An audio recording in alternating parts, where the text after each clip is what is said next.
काळ आणि वेळेनुसार तुम्ही बदललं पाहिजे. जाहिरातींचा जमाना आहे. तुमचं खणखणीत नाणं बाजारात वाजून विकता आलं पाहिजे. परदेशातून आलेल्या कोल्ड्रिंक कंपन्यांनी धमाका केला. आता तरी ते कोल्ड्रिंकचं पेव जरा कमी कमी होत चाललंय. पण एक काळ होता कोल्ड्रिंक कंपन्यांनी पार सगळं, उन्हाळ्यात तर काय विचारू नका. अहो, लग्न कार्यात सुद्धा एक बाटली 2 स्ट्रॉ, फोटोग्राफर फोटो काढायचा, कोल्ड्रिंकचा फोटो त्या अल्बममध्ये. यांचे सगळ्यांचे अल्बम चेक करा, 100% असतोय. परदेशातून आलेल्या कोल्ड्रिंक कंपन्यांनी सगळं बाजार कॅप्चर करून टाकला. आम्हाला आमची सोलकडी, आम्हाला आमचं लिंबू सरबत, आम्हाला आमचा उसाचा रस, आम्हाला आमचं ताक, आम्हाला आमची लस्सी जगभरात नाही पोहोचवता आली. कारण या पोरांना आम्ही उद्योग व्यवसायाची कौशल्य देऊ शकलो नाही. काय त्या कोल्ड्रिंक कंपन्यांच्या जाहिराती, कुछ तो तूफानी करते है, डर के आगे.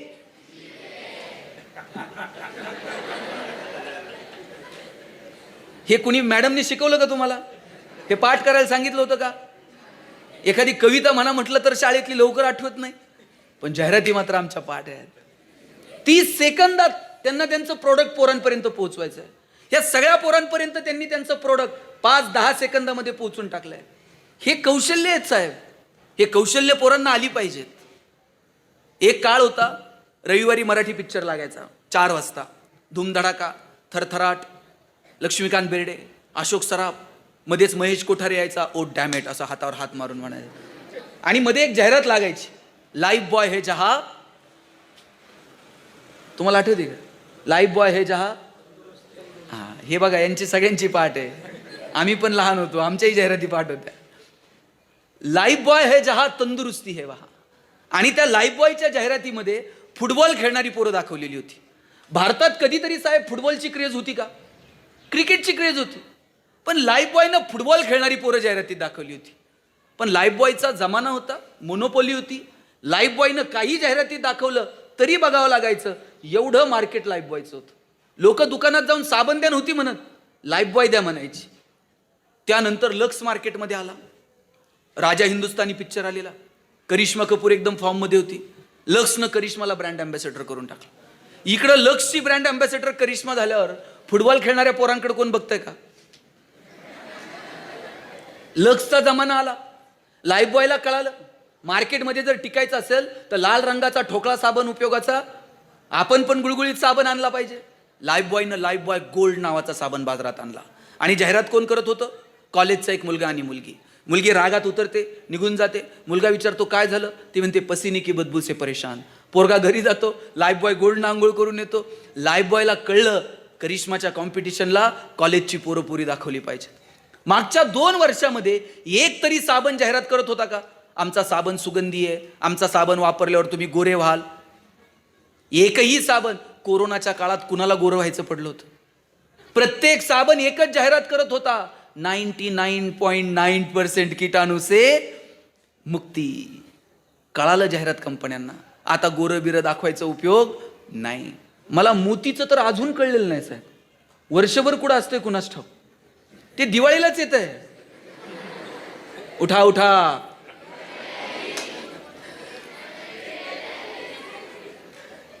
त्यांनी ठरवून घेतलंय वर्षभर प्रोडक्शन करायचं आणि दिवाळीला साबण विकायचा.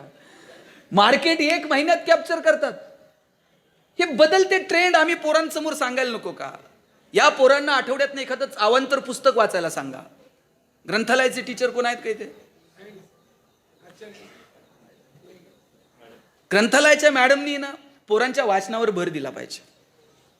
या पोरांनी आठवड्यातनं महिन्यातनं एखादं पुस्तक वाचलं पाहिजे आणि वाचून झाल्यानंतर ते वर्गात प्रेझेंट करायला लावलं पाहिजे. पोरं बोलली पाहिजे. तो त्यांना, आपली पोरं हुशार आहेत पण प्रेझेंटेशन स्किल नाही, अवांतर वाचन नाही, दुसरं काही ज्ञान मिळवण्याचे सोर्सेस नाहीत. आता प्रत्येकाच्या हातात मोबाईल आहे, मोबाईलवरती बुक आहेत, पण आम्ही ते पुस्तकं मोबाईलवर वाचतच नाहीत. Online gaming, Facebook, WhatsApp, social networking, गुगलवरती आम्ही काय सर्फ करतो.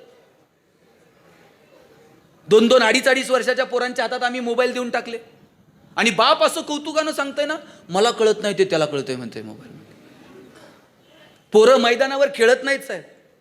आम्ही जर खेळायला गेलो, आई काठी घेऊन यायची, बाद झालं खेळायचं, चला अभ्यासाला बसा. आता पोरं मैदानावर जाऊन मोबाईल खेळतात. आईला सांगावं लागतंय मोबाईल ठेव, मी 4 उड्या मारते, तू 2 तर मार. कुठं कार्यक्रम आहे काय सर्व जात आहे का? हां बरं. साहेबांचं जरा टाळ्या वाजून सगळेजण स्वागत करावं.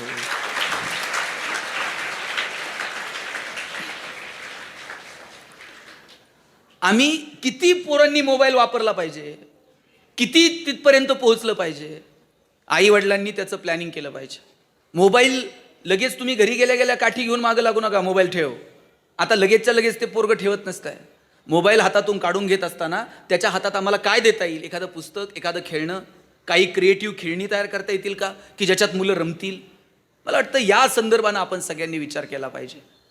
पूर्वी पोरगं रडायला लागलं का आई त्या पोराला जवळ घ्यायची आणि आईनं जवळ घेतलं का पोरगं रडणं थांबत होतं. आता पोरगं रडायला लागल्यावर आई काय करते, मी सांगू का तुम्ही सांगता? जरा मोठ्यानं सांगा. ऐकलं का? पोरांच्या हातात मोबाईल दिला कोणी? ते पोटातून येतानाच घेऊन आलंय का त्याच्या 5वीला सटवायच्या ऐवजी मोबाईल पुजला होता? आपण कामात आहोत, आपण व्यस्त आहोत. त्यांनी विचारलेल्या प्रश्नांची उत्तर द्यायला आपल्याला वेळ नाही. पोरगं काही गडबड करायला लागलं का आपणच धर मोबाईल, मी जरा कामात आहे. आपण सवयी लावल्यात. पोरं हुशार आहेत. आपण जसं सांगू तसं मुलं वागत नाहीत, आपण जसं वागू तसं मुलं वागतात. आदर्श हे सांगण्यातून निर्माण होत नाहीत. आणि आदर्श जर नुसते सांगून निर्माण होत असते, तुम्ही रोज मला बोलवलं असतं, आज ह्या घरी या, उद्या त्या घरी या.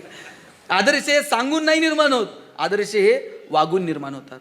आम्हाला या पोरांच्या समोर आदर्श ठेवावे लागतील. आम्ही असं वागतो, राजांनो तुम्ही पण असं वागलं पाहिजे. कधीतरी वर्तमानपत्रातला अग्रलेख आवडला, पोरांना वाचून दाखवा. राजा तू हे वर्तमानपत्र वाचतो का, तू हे पेपर वाचतो का, तू हे पुस्तक वाचलंय का.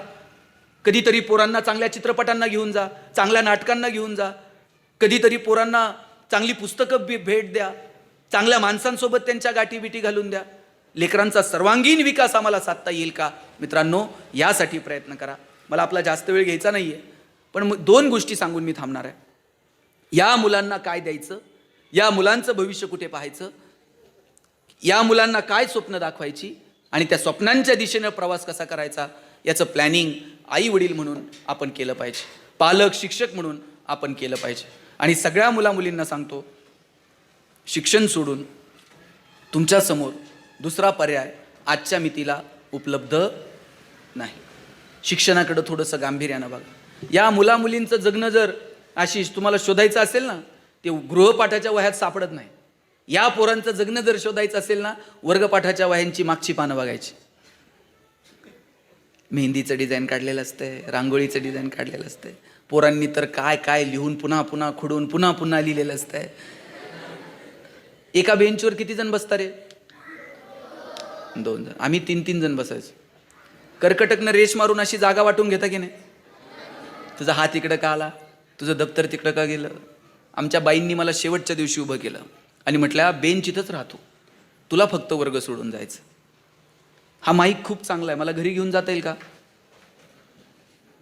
नाही म्हणते. आत्तापर्यंत या माईकवर किती जण बोलले?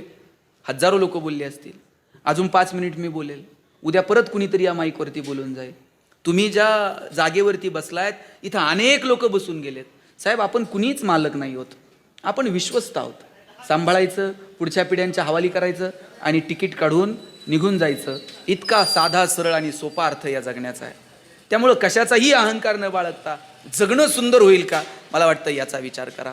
आणि जगणं कशानं सुंदर होतं? एक तरी कला तुमच्याकडे अशी असली पाहिजे, एक तरी गुण तुमच्याकडे असा असला पाहिजे की ज्याचा समाजाला उपयोग होईल. पु ल देशपांडे परवा त्यांचं एक भाषण ऐकलं. ते म्हटले, देवानं हसवण्याची कला देऊन मला या जगात पाठवलं आणि जेव्हा माझा श्वास थांबेल आणि मी वरती निघून जाईल आणि ब्रह्मदेवाच्या समोर गेल्यानंतर जर ब्रह्मदेवानं जर मला विचारलं, पुरुषोत्तमा तुला हसण्याची कला दिली होती, तू जगाला काय वाटून आला? तेव्हा पु ल देशपांडे म्हणतात, मी जगाला काय दिलं याचा हिशोब मी कधीच ठेवला नाही, पण जगानं मात्र मला एक गोष्ट अशी दिली जी देवांच्या बापाला सुद्धा मिळणार नाही. लोकांनी त्यांच्याकडे असणारी एक सुंदर गोष्ट कायम मला देऊ केली आणि ती म्हणजे त्यांचं हास्य. तुम्ही लोकांसाठी काय करता आणि समाज तुम्हाला काय अदा करतो, मला वाटतं याचा विचार आपण सरतेशेवटी कधीतरी केला पाहिजे. जग जिंकायला निघालेला सिकंदर सरतेशेवटी शून्य होता आणि आपल्याकडे जे आहे ते सगळं इंद्रायणीत बुडवणारे तुकोबा जाताना मात्र आकाशा एवढे होऊन गेले, आबाळा एवढे होऊन गेले. जगण्याचं हे सुंदर तत्त्वज्ञान आम्हाला आमच्या लेकरांना सांगितलं पाहिजे. पोरांना कधीतरी जवळ घ्या, त्यांना ज्ञानोबा तुकोबा समजून सांगा, शिवाजी संभाजीराजांचा इतिहास त्यांना सांगा. मार्कांच्या पलीकडे जाऊन जगणं समृद्ध व्हावं हे असं काही लेकरांच्या पुढे देता येईल का? मला वाटतं याचा विचार व्हायला हवा. हे पोरांना चुळबुळ नका करू. आता शेवटचे 2 मिनिट नीट सिरियसली ऐका. मी का म्हणतो माहिती, शेवटचेच 2 मिनिट. कितीही संकट आली ना पोरांनो, कधी गर्भगळीत होऊ नका. कितीही संकट आली तर कधी खचून जाऊ नका.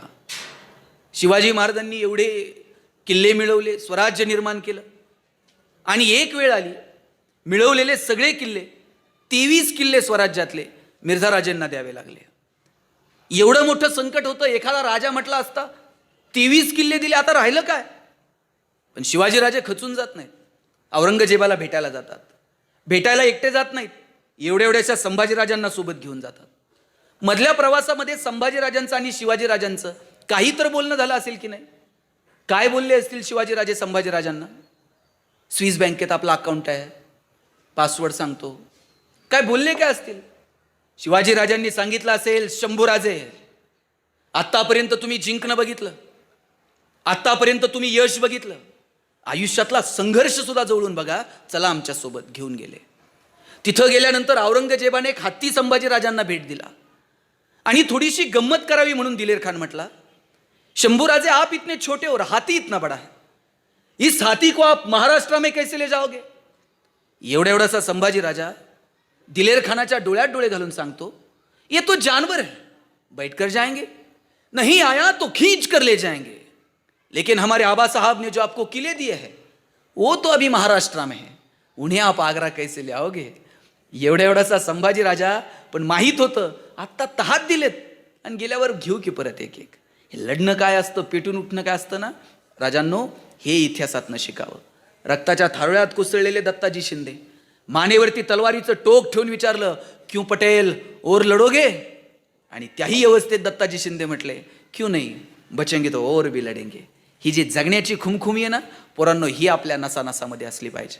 भगवंतानं 2 हात दिलेत, एक घेण्यासाठी दिला असेल तर दुसरा देण्यासाठी दिलेला आहे.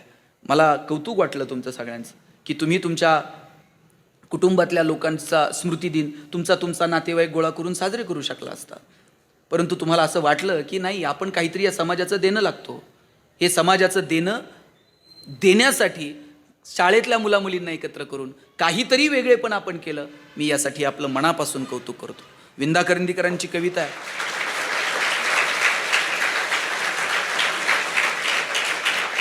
देणाऱ्यानं देत जावं, घेणाऱ्यानं घेत जावं, आणि घेता घेता एक दिवस देणाऱ्याचे तोडून घ्यायचे त्याच्या हात. तर त्याच्या हातामध्ये जी देण्याची दानत आहे ती आपल्या हातामध्ये आली पाहिजे. आणि माझा दावा आहे साहेब, आपण जेवढं समाजाला देतो, निसर्ग तुमचं 1 रुपयाचं सुद्धा उसणं ठेवत नाही. ते कोणत्या ना कोणत्या मार्गाने निसर्ग तुम्हाला परत करत असतो. 1 दाणा पेरला तर 1000 दाणे उगवतात, हा निसर्गाचा नियम आहे. आणि म्हणून ती दानत पोरांनो तुमच्यामध्ये ठेवा. शेवटचा 1 मिनिट घेतो. जी पोरं सर्वसामान्य कुटुंबात आहेत, ज्यांची परिस्थिती जरा बेताची आहे, त्यांच्यासाठी मला सांगायचं, गरिबीत जन्माला आला आपली चूक आहे का? गरिबीत जन्माला आलो ही आपली चूक नाही, पण गरिबीत जर आपण मेलो ना ती मात्र आपली चूक आहे. गरिबीत मरायचं नाही, मोठं व्हायचं, जेवढे पैसे कमवता येतील तेवढे कमवायचे. फक्त एक वाक्य आयुष्यभर लक्षात ठेवायचं, तुकोबरायांनी सांगितलेलं, जोडून या धन उत्तम व्यवहारे. आमचा व्यवहार उत्तम असला पाहिजे. माझे वडील सांगतात, वाईट मार्गाने मिळवलेले पैसे म्हणजे प्रेतावरची फुलं आहेत, हसूही देत नाहीत आणि रडूही देत नाहीत. चांगल्या मार्गाने जेवढं कमवता येईल तेवढं कमवायचं आणि त्याचा आनंद घ्यायचा. परिस्थिती बेताची असेल, रडत बसायचं नाही, मोठं व्हायचं, पण छोट्या छोट्या गोष्टींमधला आनंद घ्यायला मात्र विसरायचं नाही. इथं केडगाव तुमच्या जवळ मी लहानाचा मोठा झालो. अंबिका विद्यालयात मी शिकायला होतो. मी ज्या कॉलनीत राहायचो ना पूर्वींनो, सगळी घरं स्लॅबची होती, आमचं एकटंच घर पत्र्याचं होतं. मी माझ्या आईला म्हणायचो, आई सगळ्यांची घरं स्लॅबची, आपलंच पत्र्याचं का? ती म्हणायची, तुझे वडील शिक्षक आहेत म्हणून घर पत्र्याचं. म्हणलं शासनाचा GR आहे का शिक्षकांनी स्लॅबची घरं बांधायची नाही? ती म्हणायची, कार्ट्या नशिबवान आहेस, पत्र्याच्या घरात जन्माला आला. मी म्हटलं का? ती म्हणायची, बघ घर गरम व्हायला लागलं का तुला कळतं उन्हाळा सुरू झाला आहे, घर गळायला लागलं का तुला कळतं पावसाळा सुरू झाला आहे.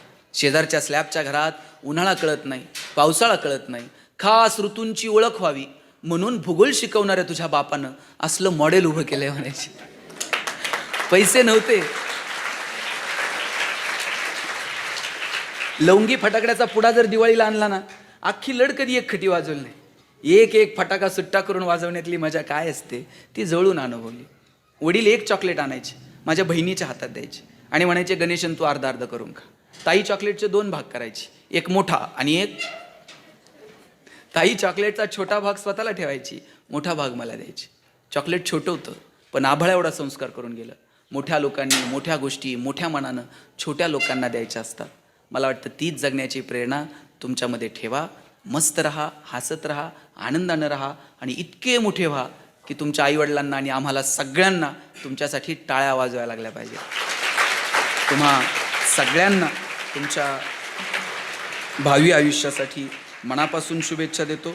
कैलासवासी मुरलीधरजी रासकर, कैलासवासी गणपतरावजी आगरकर आणि कैलासवासी सौ दीपालीताई आगरकर यांना सगळ्यांना आपल्या सगळ्यांच्या वतीनं त्यांच्या पवित्र स्मृतींना अभिवादन करतो आणि थांबतो. रामकृष्ण.